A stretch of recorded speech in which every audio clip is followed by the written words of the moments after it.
57th Annual Meeting of the Board to order. All, please rise for our first order of business as the Citadel's Rifle Legion properly sets our appropriate national and state colors to begin this 57th Annual Meeting.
Attention, salute, pledge.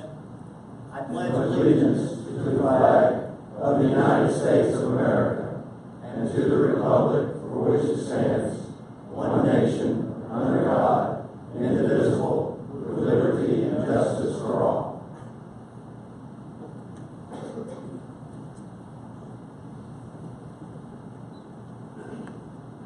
Oh, say, can you see by the dawn's early light what so proudly we hailed at the twilight's last gleaming, whose broad stripes and bright stars through the perilous fight o'er the ramparts we watched were so gallantly streaming, and the rocket tracked clear, the bombs bursting in air, gave proof through the night that our flag was still there. Oh, say does that star-spangled banner yet wave o'er the land of the free and the home of the brave?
Please be seated.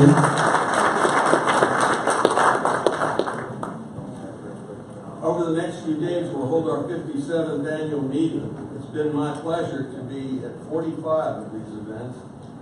We would not be here today without the gracious benevolence of our sponsors. As promised, I want to acknowledge each and every one of them. At the diamond level, Duke Energy, Electric Cooperatives of Arkansas, Electric Cooperatives of South Carolina, SCE&G, a SCANA company, Southwestern Electric Power Company, and AEP Company. At the platinum level, Dominion Energy. At the gold level, Phillips 66, At the silver level, Koch Industries. At the bronze level, the American Chemistry Council, American Coalition for Clean Coal Electricity, Black Hills Energy, Center Point Energy, Chevron, Edison Electric Institute, Nuclear Energy Institute, Nucor Corporation, Santee Cooper, Shell Oil Corporation, Southern Company, Southwestern Energy Company. At the exhibitor level, Mid-Continent Independent System Operator, Southwest Power Pool, Trotman Sanders, and the U.S. Department of Energy, who so graciously brought their exhibit to our meeting. Needless to say, this has been a very exceptional year for us, and the most important reason for that is because we have an outstanding chairman who has an extraordinary, effective, and efficient management style that supports and celebrates the individuals who work for him. He's a strong leader, and this year he formed a Governor's Energy Caucus from among the nation's governors and held a very successful Governor's Energy Summit on energy security and infrastructure immediately preceding the National Governors Association. While serving as chairman of SSEB, he is also chairman of our sister organization, the Interstate Oil and Gas Compact Commission, and Mike Smith, their executive director, is with us today. Prior to his election, Governor Hutchinson served as director of the Drug Enforcement Administration and as the first undersecretary of the Department of Homeland Security. Voters in Arkansas's 3rd District also elected him to Congress 3 times. As a graduate of the University of Arkansas Law School, Asa Hutchinson, at age 31, was appointed by President Reagan as the nation's youngest U.S. attorney. Join me in welcoming the chairman of the Southern States Energy Board, Governor Asa Hutchinson of Arkansas.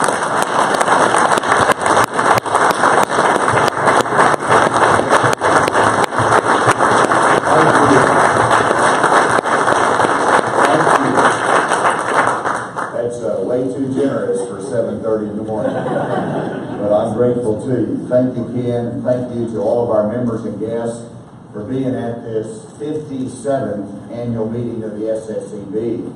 I want to particularly express my appreciation to all of our sponsors, and I know Ken mentioned those, but our diamond level supporters, Duke Energy, the Electric Cooperatives of Arkansas, the Electric Cooperatives of South Carolina, SCANA, and Southwestern Electric Power, an AEP company. Very much appreciate those diamond level supporters that makes this possible. We are here in South Carolina. I am delighted to be here. My wife is even more delighted to be here. What a wonderful venue for this occasion. And whenever we're going to have a panel of governors that's going to kick off the meeting here shortly, and I'm delighted that we've got Governor Bevin. We have Governor Bryant, of course, from Mississippi, and Governor McMaster that are going to talk about energy from their states. I have today is the 60th anniversary of the Little Rock Nine young teenagers that integrated Central High School. And so I'm going to be joining former President Clinton with the Little 8 of the surviving Little Rock Nine at the 60th anniversary. So I'm taking a private transportation there and back. I'll be back this afternoon. It's a very mobile world, and I'll make more extended remarks as the conference goes on. But I wanted to give this greeting today and explain the importance of this panel that's coming up. And you look at what we do as governors is we recruit industry to our state. We expand industry. We create jobs. It is impossible to fulfill that mission without reliable energy, affordable energy, and energy that can be protected from attack. And so that's an important focus of our conference, obviously, and the discussion of the governors. It's my pleasure for the purposes before the panel to ask my friend Governor McMaster to give a greeting from South Carolina. And then Ken will come back up here and kick the panel off and formally introduce the governors for that purpose. I want you to know that Henry McMaster and I go back 30 years. He and I were both U.S. attorneys in the Reagan administration. And that might age us just a tad. But I'm very proud of that connection with him, but also the connection serving in the Ronald Reagan administration. Since that time, he served as Attorney General for 8 years here in South Carolina. He served Lieutenant Governor, and in January of this year, he succeeded to the office of governor. I'm very proud of my friend Henry Master to extend greetings from South Carolina. Henry.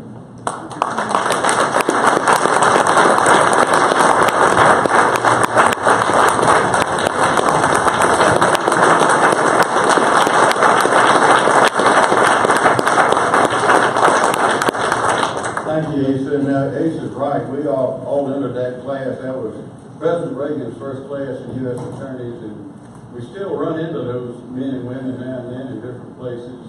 And it's really something to have been in this business for a while, the political business or the business, and to keep seeing the mobility and the communication we have around the country enables us to make friends and establish relationships with colleagues and companies that help us make the country stronger. In fact, in South Carolina, they say that everybody's related. And I found out yesterday talking to a man who ended up being a cousin, and he and I had other cousins. It's really something. And Lindsey Graham one time famously said that in South Carolina, when he was a young lawyer, he used to have people come to him and ask him questions, a lot of legal questions, and one of them was that said, "Mr. Lawyer, we need to know if we're married in South Carolina and divorced in Georgia, are we still cousins?" That's about how it is around here. Welcome to Charleston. Welcome to South Carolina. If you can't find it here, it does not exist. This is a wonderful place. The Charlestonians are famous for saying that the Ashley and Cooper rivers joined here to form the Atlantic Ocean. But it is a marvelous place, and our state actually started out here in 1670, right across from the other side of the Ashley River. We've been here a long time and been through everything that there is through wars. We've been in every war. We've had earthquakes, floods, hurricanes. A lot of them recently, 2 hurricanes and a flood in the last 3 years. And we're still here. Just a few weeks ago, there was about 2 or 3 feet of water out here in these streets, but you can't tell it now. So this is a great place. It's a resilient place. And one thing that I hear from the companies that come here, they always want to know about energy. And these are big companies that are all around the world. Y'all know who they are. But it's always interesting to see with these companies, people from other places, how they see us. As Robert Burns said, "Oh, the gift he gives, to see ourselves as others see us." You remember? Well, it's interesting to see how they see us. And in South Carolina, and I think throughout the South, it's the same thing. And they say that we're resilient. They say in South Carolina, the chairman of BMW just recently, 25 years, up in Greer, which is in Spartanburg County, right on the edge of Greenville, where BMW is located, and by the way, they're producing one brand new BMW every 61.7 seconds. If you can get your mind around that, and they're expanding that. Well, what he said was the same thing I think he would say as the state represented here, because we've all come from the same place. He said South Carolina is a handshake state. When someone gives you their word in South Carolina, they keep it. And that's one of the main reasons they're here.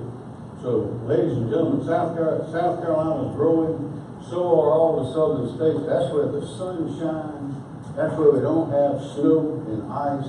And we know for a fact that while people are leaving other states, they're coming here. In fact, you're probably experiencing the same thing we are. That is, in this area, the Charleston metropolitan area, 47 new people move in every day. Can you get your mind around that? So I don't know what we're going to do with all those people, but I know that they're going to need a lot of energy. And everything that we are trying to do in this state and your state depends on a plentiful supply of energy. So this is a great place to make relationships, to develop understandings where this part of the country can grow and be an example to the rest. So I thank y'all for coming. I hope you stay.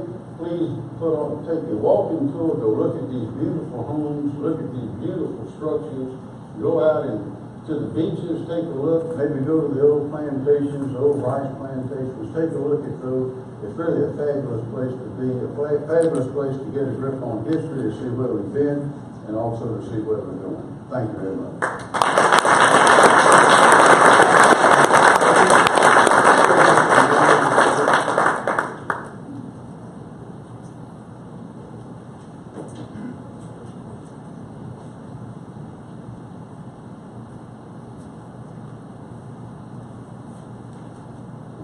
in addition to Governor McMaster, who's coming back up, this morning I want to introduce two very distinguished governors for this morning's session. Governor Phil Bryant of Mississippi is the chairman-elect of the Southern States Energy Board. The governor served as chairman of SSEB in 2013, and we are delighted to welcome him back. Phil Bryant is the 64th governor of Mississippi and has served since 2012. He previously was elected lieutenant governor from 2008 to 2012 and also served as state auditor and a member of the Mississippi House of Representatives. Governor Matt Bevin of Kentucky participated in our Governor's Energy Caucus that was held in Washington, D.C. in February, and I'm so pleased that he could be with us today.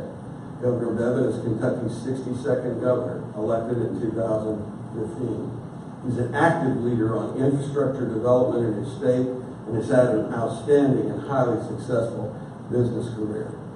So if I would ask those two governors if they please come up to the stage and you can take your seats please in the middle. I also want to introduce Mike Smith, who is somewhere around there he is, who will serve as a co-facilitator with me for this session. Mike is Executive Director of the Interstate Oil and Gas Compact Commission, a former Assistant Secretary of Energy, a former Secretary of Energy for his state of Oklahoma, and also one of my closest friends. So I'm so glad to be here. So, Mike, governors, we'll begin the session, and we'll begin the session, Mike, with a question from you. Thank you, Ken. Can you all hear? I think I'm on. You're on. I haven't been saying anything off color. I'd like to pose a question to all three governors. Recently, of course, we've been devastated, southern states in particular, with hurricanes that we have managed to, but as you mentioned, Governor, even here you have a lot of water. Hurricanes Harvey and Irma have really stretched our public and private resources. Our emergency, the three of you, and I'd like for all three to respond, been pleased with both the state and federal responses to these emergencies. Start, Governor. Yes. Good.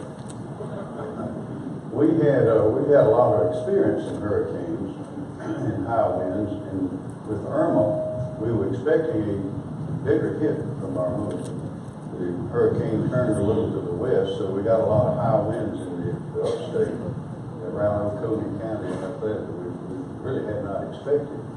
But the response of the federal authorities, we had a declaration, an emergency declaration issued, and just a turnaround. We sent it up late one evening. I think it came out early the next morning, which made federal resources available, most of which we did not need.